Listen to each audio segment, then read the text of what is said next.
Baik, terima kasih rakan penyampai di Angkasa Puri. Bismillahirrahmanirrahim. Assalamualaikum warahmatullahi wabarakatuh dan salam Malaysia Madani.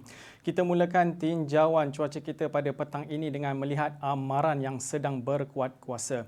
Met Malaysia telah mengemas kini amaran angin kencang serta laut bergelora kategori pertama bagi kawasan perkapalan Phuket dan Selat Melaka Utara.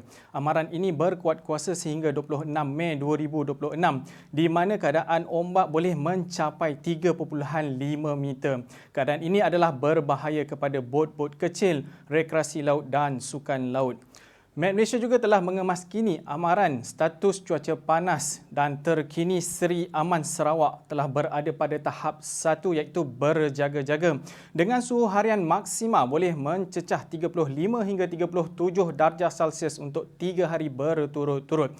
Justru itu orang awam serta seluruh rakyat Malaysia dinasihatkan untuk sentiasa mengamalkan minum air yang mencukupi, elakkan dari melakukan pembakaran terbuka, juga elakkan dari berada di bawah pancaran terik matahari untuk tempoh masa yang panjang. Seterusnya, bagi mengetahui keadaan semasa cuaca negara, kita ikuti pula paparan imej gemerada. Alhamdulillah, kebanyakan kawasan di semenanjung Malaysia berada dalam keadaan baik dan cerah pada petang ini. Hujan berserta ribut petir yang sedang berlaku di utara negeri Pahang dan juga Terengganu dijangka boleh berterusan sehingga ke malam nanti. Bagi Malaysia Timur pula, keadaan yang sama juga sedang dicerap bagi utara negeri Sarawak dan ke semua bahagian di negeri Sabah, iaitu dalam keadaan baik dan cerah buat masa ini. Hujan yang sedang berlaku di bahagian Kuching, Kapit, Betong, Seri Aman, Mukah, Sibu dijangka boleh berterusan sehingga ke lewat malam nanti.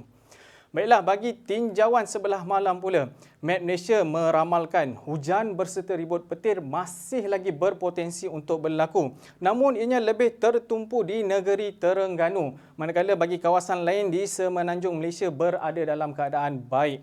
Bagi Sabah dan juga Sarawak pula, Met Malaysia meramalkan hujan berserta ribut petir lebih tertumpu di bahagian Kuching, Mukah, Bintulu dan juga Miri bagi negeri Sarawak. Manakala bagi negeri Sabah pula, pantai barat negeri Sabah juga dicerap akan mengalami hujan pada malam ini.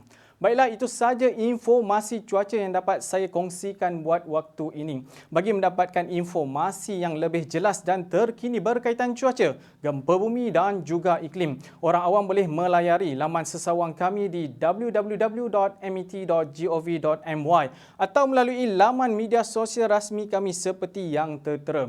Sebelum berpisah, kita ikuti terlebih dahulu ramalan cuaca bagi bandar-bandar utama, juga bacaan indeks pencemar udara IPU bagi rantau negara.